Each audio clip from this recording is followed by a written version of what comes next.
अस्सलाम वालेकुम स्टूडेंट्स, कैसे हैं आप सब। मेरा नाम है बिस्मा असगर। मैं और आप मिलकर यहाँ पे पढ़े केमिस्ट्री ग्रेड 10th की, जिसका हम लास्ट चैप्टर कर रहे हैं और लास्ट चैप्टर से रिलेटेड हमने पहले बहुत से क्वेश्चन सॉल्व कर लिए हैं। अब इस क्विज में ये जो आखिरी क्विज है हमारे इस चैप्टर का, इसमें हमने ये देखना है कि पूरे चैप्टर से रिलेटेड किस किस तरह के क्वेश्चन आ सकते हैं। तो केमिकल इंडस्ट्रीज से रिलेटेड किस किस तरह से पेपर में बात पूछी जाती है, उस तरह से पेपर पैटर्न के अकॉर्डिंग थोड़ा सा क्वेश्चन सॉल्व कर लेते हैं। आए चलते हैं लेक्चर की तरफ। तो स्टूडेंट्स, अब हम सॉल्व करने लगे हैं थर्ड क्विज हमारे चैप्टर 8 का। और इससे पहले हम बारी बारी सारे टॉपिक्स के क्विज और देख चुके हैं कि किस तरह से मल्टीपल चॉइस क्वेश्चंस या शॉर्ट क्वेश्चंस पेपर में पूछे जाते हैं। अब ये जो क्विज हम सॉल्व करने लगे ना, इसमें बेसिकली हमने पता है क्या करना है। हमने ये करना है कि हमने पूरे चैप्टर से रिलेटेड ही सॉल्व करने हैं। और मैंने इस क्विज को इस तरह से बनाया है जिस तरह से पेपर में क्वेश्चंस पूछे जाते हैं। मतलब ये कि सबसे पहले हम एमसीक्यूज को सॉल्व करेंगे, फिर हम शॉर्ट क्वेश्चंस देखेंगे और फिर एंड पे हम देखेंगे उससे रिलेटेड लॉन्ग क्वेश्चंस जो इंपॉर्टेंट हैं, जो पास्ट पेपर्स में आ चुके हैं, वो मैंने इसमें डाले। लेकिन इसका मतलब ये नहीं कि जो चीजें अभी मैं आपको कराऊंगी यही फाइनल है, यही पेपर में आएंगी। पेपर में क्वेश्चन आपके इस चैप्टर से कोई भी आ सकता है, लेकिन हमारी प्रैक्टिस हो जाएगी एक दफा। ये हमारा फाइनल क्विज है, बल्कि आप यूं कहें कि पूरी बुक का हमारा फाइनल लेक्चर है। ठीक है, चलते हैं इस लेक्चर की तरफ। हमारा पहला जो क्विज में पार्ट है वो है एमसीक्यूज का। मल्टीपल चॉइस क्वेश्चंस है और इसमें हम देख सकते हैं कि पहला एमसीक्यू है रेड हेयर कंटेन्स। अब रेड हेयर में आप सबको पता है कि सिर्फ रेड हेयर में नहीं, बालों का जो रंग है वो किसी ना किसी ट्रांजिशन एलिमेंट की वजह से हो रहा होता है। ठीक है, अब वो किसी ट्रांजिशन एलिमेंट की वजह से हो रहा है, तो वो कौन सा ट्रांजिशन एलिमेंट है मैंने आप सबको बताया था कि जो भी कलर है उससे रिलेटेड जो भी मेटल है वो आपने जरूर याद करना है। जब जहां तक बात है रेड हेयर की, तो ये कलर स्पेसिफिक है। ठीक है, कलर स्पेसिफिक है, मेटल स्पेसिफिक है, इनको भूलना नहीं है। Red here is caused by molybdenum compounds. Molybdenum आपके पास ट्रांजिशन मेटल है जिसकी वजह से बालों का लाल रंग होता है। ठीक है, बाकी टाइटेनियम, आयरन और कॉपर एल्कली मेटल्स, ये बिल्कुल अलग बातें हैं। एल्कली मेटल्स वाला ऑप्शन आप वैसे भी रूल आउट कर सकते हैं, क्योंकि मैंने आपको बताया था कि ट्रांजिशन मेटल्स की वजह से होता है। ठीक है, पेपर में पूछे जाते हैं। साइड बॉक्सेस में आपकी पूरी बुक में जितने इंफॉर्मेशन जितनी भी दी हुई है ना, उसको इग्नोर नहीं करना। उससे रिलेटेड एमसीक्यूज और शॉर्ट क्वेश्चंस लाजमी आ जाते हैं। ठीक है, अब हम चलते हैं नेक्स्ट क्वेश्चन की तरफ। हमारे पास नेक्स्ट क्वेश्चन है blister copper contains pure copper. ठीक है क्या पूछा हुआ उन्होंने हमसे, ये पूछा हुआ है कि ब्लिस्टर कॉपर में कितने परसेंट कॉपर होता है। आपको पता है कि इस प्रोसेस तक काफी हद तक कॉपर प्योरीफाई हो चुका होता है। ठीक है, कॉपर प्योरीफाई हो चुका होता है। इसको हम सिर्फ ब्लिस्टर कॉपर क्यों कहते हैं, क्योंकि जब कॉपर को लिक्विड फॉर्म से हम मेल्ट जो हो चुका है ना, लिक्विड फॉर्म में है लेकिन अभी हीटेड है, तो हम क्या करते हैं कि हम इसको रख देते हैं कूल डाउन होने के लिए। जैसे ही ये ठंडा होता है, इसके अंदर जितनी डिजॉल्व गैसेज हैं वो सारी की सारी इवेपोरेट कर जाती हैं, जिसकी वजह से ब्लिस्टर की फॉर्मेशन हो जाती है कॉपर के ऊपर, और हम इसको कह देते हैं ब्लिस्टर कॉपर। अब इसमें कितने परसेंट कॉपर होता है, इसके अंदर स्टूडेंट्स होता है 98% कॉपर। ठीक है, आप सबको पता है कि इसकी मजीद रिफाइनिंग भी की जाती है, मजीद प्योरिफिकेशन भी की जाती है। किस प्रोसेस में? इलेक्ट्रोलिसिस के प्रोसेस में। ठीक है, ये हमारा क्वेश्चन भी हो गया। नेक्स्ट क्वेश्चन की तरफ चलते हैं। Next question is very important, formula of urea. ये इसको मैं इंपॉर्टेंट बार बार क्यों कहती हूँ, क्योंकि यूरिया और अमोनियम कार्बोनेट, इन दोनों के जो फॉर्मूला हैं वो अक्सर कंफ्यूजिंग हो जाते हैं स्टूडेंट्स के लिए, क्योंकि ये दोनों मिलते जुलते फॉर्मूलाज हैं। आप देख सकते हैं कि हमारे पास जो पहली ऑप्शन है ये किसका फॉर्मूला है, ये है अमोनियम कार्बोनेट का फॉर्मूला। ठीक है, कंफ्यूज नहीं होना, इन दोनों के फॉर्मूला में जो डिफरेंस है वो याद रखना है। ये है अमोनियम कार्बोनेट। ठीक है, सेकंड ऑप्शन आप देखें तो सेकंड ऑप्शन में NH2 तो दोनों साइड्स पे अटैच है टर्मिनल साइड पे, लेकिन दरमियान में कार्बन के साथ 2 ऑक्सीजन है। यूरिया में कार्बन के साथ 2 ऑक्सीजन नहीं होते बल्कि एक ही ऑक्सीजन अटैच होता है। तो ऑप्शन सी की तरफ चलते हैं। ऑप्शन सी भी आप देख सकते हैं, हमारे पास NH2 होना चाहिए, NH4 है, जिसकी वजह से ये भी आंसर नहीं हो सकता। लेकिन अगर आप ऑप्शन डी देखें तो उसमें आप देख सकते हैं NH2 है स्टार्ट में, फिर कार्बन और ऑक्सीजन है, and then there is again nitrogen and hydrogen. जिसका क्या मतलब हुआ, जिसका मतलब हुआ यही वो करेक्ट फॉर्मूला है यूरिया का। और इसको मैं बार बार इंपॉर्टेंट क्वेश्चन के तौर पे क्यों मेंशन करती हूँ, क्योंकि अमोनियम कार्बोनेट और यूरिया का फॉर्मूला बहुत मिलता जुलता होता है। आपसे पेपर में अमोनियम कार्बोनेट का फॉर्मूला भी पूछा जा सकता है, तो यूरिया के फॉर्मूला में और अमोनियम कार्बोनेट के फॉर्मूला में कंफ्यूज नहीं होना। क्वेश्चन है फॉर्मूला ऑफ यूरिया, तो करेक्ट आंसर है आपके पास ऑप्शन नंबर डी। ठीक है, ये हमारा क्वेश्चन कंप्लीट हो गया। अब हम चलते हैं नेक्स्ट एमसीक्यू की तरफ। Next MCQ is temperature required for the production of ammonia is. Ammonia की प्रोडक्शन के लिए जो प्रोसेस होता है आप सबको याद होगा, दैट इज हेबर्स प्रोसेस। ठीक है, हैबर्स प्रोसेस होता है अमोनिया की प्रोडक्शन के लिए, और हैबर्स प्रोसेस में जो ऑप्टिमम कंडीशंस होती हैं उस पे हमने लेक्चर्स देखे हैं, पढ़े हैं, डिटेल में देखा है कि अगर कोई ऑप्टिमम कंडीशन अगर डिसाइड की गई है तो वो किस बेसिस पे की गई है। तो हम सबको पता है जो टेम्परेचर होता है वो एक ऑप्टिमम टेम्परेचर होता है, एक कॉम्प्रोमाइज टेम्परेचर होता है, वो कितना है, वो है 450 डिग्री सेल्सियस। ठीक है, ऑप्शंस में आप देख सकते हैं यहाँ पे वैसे सिर्फ बात हो रही है प्रोडक्शन ऑफ अमोनिया की, एक्स्ट्रा बातें वैसे बनती नहीं है, लेकिन मैं आपको सिर्फ छोटी सी बात बता दूं कि 450 के अलावा ऑप्शन ए में 400 डिग्री सेल्सियस है, और फिर आप लोग अक्सर कंफ्यूज हो जाते हैं पेपर में, 400 डिग्री सेल्सियस वो टेम्परेचर है जब पेट्रोलियम की फ्रैक्शनल डिस्टिलेशन करनी है। ठीक है, 450 वो टेम्परेचर है जब अमोनिया की मैन्युफैक्चरिंग करनी है। ये दोनों बातें बताने का भी मकसद ये था कि पेपर में आप कंफ्यूज ना हो, अब आपको याद रहे कि 400 पेट्रोलियम में है और 450 अमोनिया की बात हो रही है। ठीक है, बाकी 425 500 डिग्री सेल्सियस ये वाले वो टेम्परेचर्स हैं जो कि हमने ना तो स्टडी किए ना हमने पढ़ा है कि किसी कंपाउंड से रिलेटेड है। न्यूमेरिकल वैल्यूज डेफिनेट होती हैं, उनको एज इट इज याद किया करें। ठीक है, हमने ये भी कर लिया एमसीक्यू। नेक्स्ट की तरफ चलते हैं, फौजी फर्टिलाइजर्स कॉन्ट्रीब्यूट मार्केट शेयर्स। इनके मार्केट शेयर्स के बारे में बात मैं पहले भी कर चुकी हूँ कि इनके जो मार्केट शेयर्स होते हैं इनसे रिलेटेड पेपर में एमसीक्यू आ जाता है। तो फौजी फर्टिलाइजर्स का 59% शेयर है। ठीक है, मार्केट में इनका 59% शेयर्स हैं इनके, और 59% की वैल्यू जो इनके शेयर के लिखी हुई है ना, ये एक ही है जो हमारे बुक में मेंशन है, इसलिए आपने एक ही याद करनी है।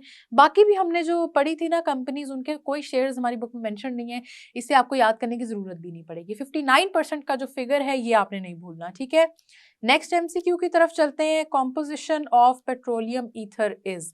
देखें पेट्रोलियम की फ्रैक्शनल डिस्टिलेशन के बाद जितने भी उसके फ्रैक्शंस हैं, उनके जितने भी कार्बन रेंज है ना, वो बड़ी इंपॉर्टेंट है। सिर्फ कार्बन रेंज ही नहीं, साथ ही साथ बॉइलिंग पॉइंट रेंज भी बहुत इंपॉर्टेंट है। ये बात समझ में आ रही है कि आपसे अभी ये जो मैं आपको एमसीक्यूज दिखा रही हूँ इसके थ्रू मैं आपको ये बताना चाह रही हूँ कि इन एमसीक्यू से रिलेटेड जो पूरा पूरा टॉपिक है वो इंपॉर्टेंट है, वो आपको आना चाहिए, क्योंकि उस टॉपिक से रिलेटेड कोई भी बात पूछी जा सकती है। ठीक है, अब पेट्रोलियम ईथर की जो कॉम्पोजिशन है उसको याद करने का यही तरीका था कि हम बहुत दफ़ा इसको रिवाइज करें, इसको देखें, ताकि हमें याद रहे। जो हमें पता है कि C5 to C7 इसकी हमारे पास क्या है, रेंज है। ठीक है, C5 to C7 वाला ऑप्शन हमारा करेक्ट ऑप्शन है, क्योंकि ये इसकी रेंज है, बाकी रेंजेस पेट्रोलियम ईथर की नहीं है। ठीक हो गया, अब हम चलते हैं आगे। हमारे पास स्टूडेंट्स ये एमसीक्यूज तो खत्म हो गए यहाँ तक, अब हमने करने हैं शॉर्ट क्वेश्चन सॉल्व, और शॉर्ट क्वेश्चन सॉल्व करते हुए बारी बारी में आपको बताती हूँ कि पेपर में किस तरह लिखने हैं। सबसे पहला क्वेश्चन है, what do you mean by gang. ठीक है, गैंग का क्या मतलब होता है, इम्प्योरिटीज। इम्प्योरिटीज हैं, अर्थली इम्प्योरिटीज हैं लाइक सैंड, जो कि मेटल के साथ मिनरल्स के साथ अटैच्ड होती हैं, इनका रिमूवल इंपॉर्टेंट है। अगर कॉन्सेप्ट रिवाइज करें तो इनका रिमूवल हम करते हैं ओर की कॉन्सेंट्रेशन करके, जिसके 3 तरीके होते हैं, जिसमें हमारे पास आ जाता है ग्रेविटी सेपरेशन, उसके अलावा इलेक्ट्रोमैग्नेटिक और फ्रोथ फ्लोटेशन। ठीक है, तो ये सारी की सारी चीजें गैंग से रिलेटेड है। मैं आपको क्यों रिवाइज करा रही हूँ, ताकि कॉन्सेप्ट आपको ना भूले, आपको ये पता हो कि सब चीजें बातें बहुत ही आसान है। ठीक है, नेक्स्ट क्वेश्चन की तरफ चलें, what is the difference between slag and matte. ये डिफरेंस पेपर में बहुत दफा पूछा जाता है, याद रखना है स्टूडेंट। स्लैग की जब बात होती है ना, जो स्लैग है ये इम्प्योरिटीज है। ठीक है, स्लैग वो इम्प्योरिटीज हैं जो कि मेटल की जो जब आप एक्सट्रैक्शन कर रहे हैं तो आपने इनको रिमूव करवाना है सिस्टम में से, ताकि आप मेटल को प्योर फॉर्म में एक्सट्रैक्ट कर सकें। ठीक है, जबकि अगर मैट की बात की जाए तो मैट की अभी हम बात करेंगे कि जब आप कॉपर पायराइट की कॉन्सेंट्रेशन कर ली, अब एक्सट्रैक्शन की तरफ आ गए, स्मेल्टिंग का प्रोसेस कर रहे हैं आप, रोस्टिंग हो चुकी है। ठीक है, स्मेल्टिंग के प्रोसेस के बाद आपके पास क्यूप्रस सल्फाइड और फेरस सल्फाइड बन जाएंगे। ये बात मैंने आपको पहले भी बताई है कि मैट में सिर्फ और सिर्फ सल्फाइड्स हैं। ठीक है, किसके सल्फाइड्स हैं, कॉपर का भी सल्फाइड है और आयरन का भी सल्फाइड है। इन दोनों के सल्फाइड्स का जो मोल्टन मिक्सचर है उसको हम कहते हैं मैट। ठीक है, ये इनके फॉर्मूलाज हैं। ठीक है, क्यूप्रस सल्फाइड और आयरन सल्फाइड, और इसके अंदर 45% प्योर कॉपर मौजूद होता है। ठीक है, ये बात पूरी की पूरी एज इट इज लिखनी जरूरी है। साथ ही साथ जब आप पेपर में मैट के बारे में बात करेंगे तो ये जरूर बताना है कि स्मेल्टिंग के प्रोसेस के बाद मैट ऑब्टेन हो रहा है। ठीक है, ये बात समझ में आ गई। नेक्स्ट क्वेश्चन की तरफ चलते हैं, give reaction for the formation of ammonia. Ammonia की फॉर्मेशन के लिए जो रिएक्शन है वो बहुत ईजी सा और बहुत ही कह लें स्ट्रेट फॉरवर्ड सा रिएक्शन है। ठीक है, आप सबको याद होगा, नाइट्रोजन है, it is going to combine with hydrogen. मैं बैलेंस्ड केमिकल इक्वेशन लिख रही हूँ आप सबके लिए, डबल हेडेड एरो आ जाएगा क्योंकि ये रिवर्सिबल रिएक्शन है, और आपके पास रिजल्टेंट क्या बनेगा, अमोनिया। अब रिएक्शन की कंडीशंस क्या है, 450 डिग्री सेल्सियस टेम्परेचर है, 200 एटमॉस्फेरिक प्रेशर है, मैंने आपको बताया था प्रेशर आपने वो याद रखना है जो आपकी बुक में गिवन है, और आयरन कैटलिस्ट के तौर पे यूज होता है। ठीक है, इसको हम कहते हैं हैबर्स प्रोसेस। और ये क्यों अमोनिया मैन्युफैक्चर किया जाता है, ताकि यूरिया को मैन्युफैक्चर करवाया जा सके। ठीक है, ये बात समझ में आ गई। Next is what is importance of urea. Urea की जो इंपॉर्टेंस है ना स्टूडेंट्स, इससे रिलेटेड आप सबने याद रखना है कि हमारी बुक में 4 पॉइंट्स गिवन है और वो चारों के चारों बड़े इंपॉर्टेंट हैं। सबसे पहली बात तो ये है कि जो यूरिया है वो एग्रीकल्चर सेक्टर में यूज हो सकता है। ठीक है, एग्रीकल्चर सेक्टर में यूज हो जाएगा। एग्रीकल्चर सेक्टर में कैसे यूज होगा, ये फर्टिलाइजर है, ये एनिमल फीड एडिटिव है। ठीक है, इस तरह ये एग्रीकल्चर सेक्टर में यूज हो जाएगा। इसके अलावा ये रॉ मटेरियल के तौर पे भी यूज होता है, क्योंकि और बहुत सी चीजें इससे मैन्युफैक्चर करवाई जा सकती हैं। ठीक है, एक्सप्लोसिव्स के लिए भी ये यूज होगा।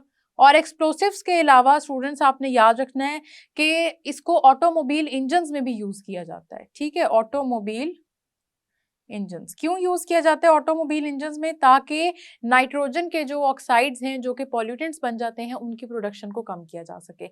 ये सारी की सारी चीजें यूरिया की इंपॉर्टेंस है। तो यूरिया का बेशक मैक्सिमम यूज एग्रीकल्चर सेक्टर में है फर्टिलाइजर के तौर पर, लेकिन इसके और भी बहुत सारे फायदे हैं। ठीक हो गया, नेक्स्ट क्वेश्चन की तरफ चलते हैं। How sodium bicarbonate is converted to sodium carbonate.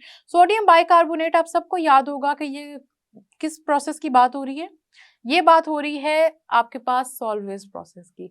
Salvage process का कोई भी स्टेप शॉर्ट क्वेश्चन के तौर पे या पूरा का पूरा सॉल्वेज प्रोसेस लॉन्ग क्वेश्चन के तौर पे पेपर में पूछा जा सकता है। सॉल्वेज प्रोसेस की बात हो रही है और सॉल्वेज प्रोसेस में सबसे पहले आप सबको पता है कि सोडियम बाइकार्बोनेट ही ऑब्टेन होता है, जिसको प्रेसिपिटेट आउट किया जाता है, बाकी को फिर हीट अप किया जाता है ताकि सोडियम कार्बोनेट ऑब्टेन हो सके। ठीक है, सोडियम बाइकार्बोनेट है, इसके रिएक्शन के बाद आपके पास आ जाएगा सोडियम कार्बोनेट, कार्बन डाइऑक्साइड और वाटर। इधर वो कार्बन डाइऑक्साइड ऑब्टेन हो जाती है जिसको आप वापस से यूज कर सकते हैं, रीयूज हो जाती है ये। ठीक है, कार्बोनेटिंग टावर में आप इसको भेज देते हैं। तो ये आपके बुक का रिएक्शन है, एज इट इज लिखना बहुत जरूरी है। ठीक हो गया, ये थे हमारे शॉर्ट क्वेश्चंस। आप देख सकते हैं कि पहले 2 क्वेश्चंस हमारे मेटलर्जी के प्रोसेस से रिलेटेड है, इसका मतलब है पूरा का पूरा मेटलर्जी का प्रोसेस आना चाहिए। तीसरा क्वेश्चन हमारा formation of urea manufacture of जो तीसरा हमारा क्वेश्चन है फॉर्मेशन ऑफ अमोनिया, और जो चौथा क्वेश्चन है what is importance of urea, ये मैन्युफैक्चर ऑफ यूरिया से रिलेटेड है। ठीक है, ये भी पूरा का पूरा आना चाहिए। लास्ट क्वेश्चन है सोडियम बाइकार्बोनेट की सोडियम कार्बोनेट में कन्वर्जन, और ये किस प्रोसेस से रिलेटेड है, ये है सॉल्वेज प्रोसेस से रिलेटेड। ठीक है, इसका मतलब है ये सारी की सारी चीजें जितने प्रोसेस हमने पढ़े हैं ना, ये सब इंपॉर्टेंट है। और अभी ये नहीं समझ लेना कि पेट्रोलियम से रिलेटेड क्वेश्चन नहीं आया तो इसका मतलब वो इंपॉर्टेंट है ही नहीं। पेट्रोलियम से रिलेटेड आप सबने याद रखना है, जैसे मैंने आपको पहले बताया भी था ना कि पेट्रोलियम से रिलेटेड लॉन्ग क्वेश्चन आता होता है। ठीक है, अब लॉन्ग क्वेश्चंस देख लेते हैं जो 2 मैंने आपके लिए लिखे हैं। Describe bessemerisation along with diagram. ठीक है, अभी यहाँ पे पूछा हुआ है बेसेमराइजेशन का, इसका मतलब ये नहीं है कि सिर्फ बेसेमराइजेशन का पूछा जाएगा पेपर में। हो सकता है कि आपसे रोस्टिंग और स्मेल्टिंग भी पूछा जाए, हो सकता है आपसे इलेक्ट्रोलिसिस पूछा जाए। तो जो भी प्रोसेस पूछा जाएगा उसको आपने बड़े ध्यान से देखना है, बड़े आराम से समझ के चलना है। डायग्राम आपकी जो बुक में गिवन है वही डायग्राम आपने यहाँ बनानी भी है। बेसेमराइजेशन की बात कर लेते हैं। बेसेमराइजेशन आप सबको याद है मेटलर्जी का प्रोसेस है। ठीक है, बेसेमराइजेशन मेटलर्जी का प्रोसेस है और बेसेमर कन्वर्टर में ये प्रोसेस आप कैरी आउट करते हैं जो कि एक पिवट पे लगा होता है। साथ ही साथ आप सबको याद होगा कि ये कब आता है, एक्सट्रैक्शन ऑफ मेटल में ये 3rd स्टेप है। सबसे पहले रोस्टिंग होगी, फिर स्मेल्टिंग होगी और फिर होगा बेसेमराइजेशन का प्रोसेस। इस प्रोसेस के बाद जो कॉपर ऑब्टेन होता है, क्योंकि हम कॉपर पायराइट की एग्जाम्पल लेके चलते हैं ना, मैंने लॉन्ग क्वेश्चन कराते हुए ये बात बहुत डिटेल में समझाई थी कि कॉपर पायराइट की एग्जाम्पल लेके चलते हैं। इसी वजह से जो कॉपर ऑब्टेन होता है उसको हम कह देते हैं ब्लिस्टर कॉपर। ठीक है, और ब्लिस्टर कॉपर 98% कॉपर होता है। ठीक है, ब्लिस्टर कॉपर 98% होता है। ये 98% कॉपर है और 98% कॉपर की जो फर्दर प्यूरिफिकेशन है वो की जाती है इलेक्ट्रोलिसिस के प्रोसेस से। ठीक है, डायग्राम आपकी बुक में बेसेमर कन्वर्टर की बनी हुई है और वहां पे ये भी बताया हुआ है कि किस तरह स्लैग कैसे अलग किया जा सकता है और आप मेटल को किस तरह अलग कर सकते हैं। तो डायग्राम जरूर बना लें, बल्कि जब आप डायग्राम बनाएंगे ना तो फिर आपके लिए इस पूरे प्रोसेस को रिवाइज करना ईजी हो जाएगा। मैं यहाँ पे इसको दोबारा रिपीट इसलिए नहीं कर रही क्योंकि जब मैं आपको लॉन्ग क्वेश्चंस करवा रही थी वहां पे मैंने बेसेमराइजेशन का जो प्रोसेस है वो बहुत डिटेल में एक्सप्लेन किया था। डायग्राम वही बनानी है जो आपकी बुक में गिवन है, वही डायग्राम, इजी सी डायग्राम है।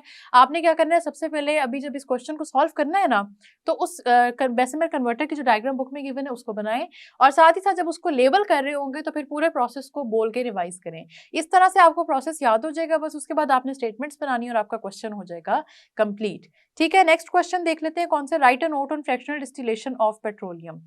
देखें, जब ये लॉन्ग क्वेश्चन में आएगा ना students, fractional distillation of petroleum, तो सबसे पहले तो आपने ये बताना है व्हाट इज पेट्रोलियम। ठीक है, पहली आपकी हेडिंग होनी चाहिए पेट्रोलियम से रिलेटेड। मैं इस क्वेश्चन की सिर्फ हेडिंग्स आपको बताने लगी हूँ। पेट्रोलियम से रिलेटेड हेडिंग होनी चाहिए, पेट्रोलियम की डेफिनेशन एक्सप्लेन करें, साथ ही साथ बताएं कि पेट्रोलियम किस तरह से डिस्कवर हुआ या किस तरह से ये वजूद में आया, कि कैसे डेड एक्वेटिक ऑर्गेनिजम्स थे जिनका डिके हुआ, डीकम्पोजिशन हुई, डिके हुआ, उसके बाद क्या हुआ, उसके बाद ये हुआ कि वो कन्वर्ट होते गए डार्क ब्राउन विस्कस लिक्विड में, जिसको हम क्रूड ऑयल कहते हैं। फिर उसको ऑयल वेल्स के थ्रू एक्सट्रैक्ट किया गया। उसके बाद हम आएंगे फ्रैक्शनल डिस्टिलेशन पे। ठीक है, फिर हमारी बात हो जाएगी फ्रैक्शनल डिस्टिलेशन की। अब ये नहीं है कि आपने जब पेपर में पेट्रोलियम को डिस्क्राइब करना है तो आपने 2 पेजेस पे सिर्फ पेट्रोलियम की बात ही लिख देनी। Question is about fractional distillation. आपका सिर्फ हाफ या 1 पेज जाना चाहिए पेट्रोलियम की बात पे। 1 पेज भी बहुत ज्यादा है, हाफ पेज इज इनफ। ठीक है, हाफ पेज पे आपने पेट्रोलियम के बारे में लिख देना है, फिर बाकी आप फ्रैक्शनल डिस्टिलेशन की बात शुरू करें जिसमें उसकी डेफिनेशन लिखें। ठीक है, डेफिनेशन आप सबको पता है कि डेफिनेशन का मतलब है you are converting a given fraction into its particular fractions depending upon the boiling points। ठीक है, फिर इसका प्रिंसिपल लिखें। प्रिंसिपल क्या है कि यहाँ पे बॉइलिंग पॉइंट्स पे बेस करते हुए जो सेपरेशन है वो होती है, और उसके बाद एवेपोरेशन और कंडेंसेशन का प्रोसेस होता है जिसकी वजह से सारे के सारे फ्रैक्शंस सेपरेट आउट हो जाते हैं। ठीक है, उसके बाद पेट्रोलियम की फ्रैक्शनल डिस्टिलेशन की बात करेंगे तो आपने पूरा प्रोसेस बताना है कि सबसे पहले फर्नेस में 400 डिग्री सेल्सियस पे आपने पेट्रोलियम को हीटअप करके वेपर्स में कन्वर्ट कर देना है। उसके बाद आपने इसको फ्रैक्शनेटिंग कॉलम में भेजना है। क्रूड ऑयल की जो फ्रैक्शनल डिस्टिलेशन होगी उसमें रेजिडुअल ऑयल सेपरेट आउट हो जाएगा, क्योंकि उसका टेम्परेचर, उसके बॉइलिंग पॉइंट्स और भी ज्यादा है 400 डिग्री सेल्सियस से, लेकिन बाकी फ्रैक्शंस के नाम जरूर लिखने हैं। फ्रैक्शनल डिस्टिलेशन पे लॉन्ग क्वेश्चन आएगा तो फ्रैक्शंस के नाम जरूर लिखें, और कोशिश करें कि आपको कार्बन रेंज और बॉइलिंग पॉइंट्स का पता हो, क्योंकि डायग्राम बनानी जरूरी है जो फ्रैक्शनल डिस्टिलेशन से रिलेटेड है। आपको ये पता हो कि कार्बन रेंजेस क्या है और बॉइलिंग पॉइंट्स क्या है। ठीक है, उसके अलावा क्या है स्टूडेंट्स के, अब आप पूछेंगे, आपके माइंड में क्वेश्चन आएगा कि जो यूजेस गिवन है टेबल फॉर्म में क्या वो भी लिखने हैं, तो वो इंपॉर्टेंट नहीं है। फ्रैक्शनल डिस्टिलेशन से रिलेटेड बात है, यूजेस से रिलेटेड बात नहीं है, लेकिन कार्बन रेंज और boiling points, I am again emphasising on boiling points के, वो जरूर लिखने हैं। ठीक है, ये एक आपके लिए सैम्पल पेपर के फॉर्म में था कि इस चैप्टर से रिलेटेड किस तरह के क्वेश्चन आ सकते हैं। ये इस पूरे चैप्टर की समरी थी, आप इसको रिवाइज करें, दोबारा देखें, क्योंकि अगर आपको ये वाला सारे क्वेश्चन मेरे साथ आ गए हैं तो इसका मतलब है आपका पूरा का पूरा चैप्टर रिवाइज हो गया है। तो स्टूडेंट्स, मेरा मकसद आपको इस तरह से पूरे चैप्टर का ये क्विज सॉल्व करवाने का ये था कि आपको आइडिया हो जाए पेपर में किस तरह से क्वेश्चंस आते हैं। अगर आपने ये पूरा का पूरा बिल्कुल सही तरीके से सॉल्व किया और आपको आंसर्स आते थे तो इसका मतलब है आपकी इस चैप्टर की तैयारी कंप्लीट है। इसके अलावा स्टूडेंट्स, हमारी पूरी बुक का ये लास्ट लेक्चर था जिसमें हमने बात करनी थी, क्योंकि इसके बाद आपकी बुक कंप्लीट हो चुकी है और सारे के सारे कॉन्सेप्ट्स को हम ऑलरेडी देख चुके हैं, रिवाइज कर चुके हैं, याद कर चुके हैं। आप फिर भी अपनी रिविजन को जारी रखें और अपना ख्याल रखें। अल्लाह हाफिज।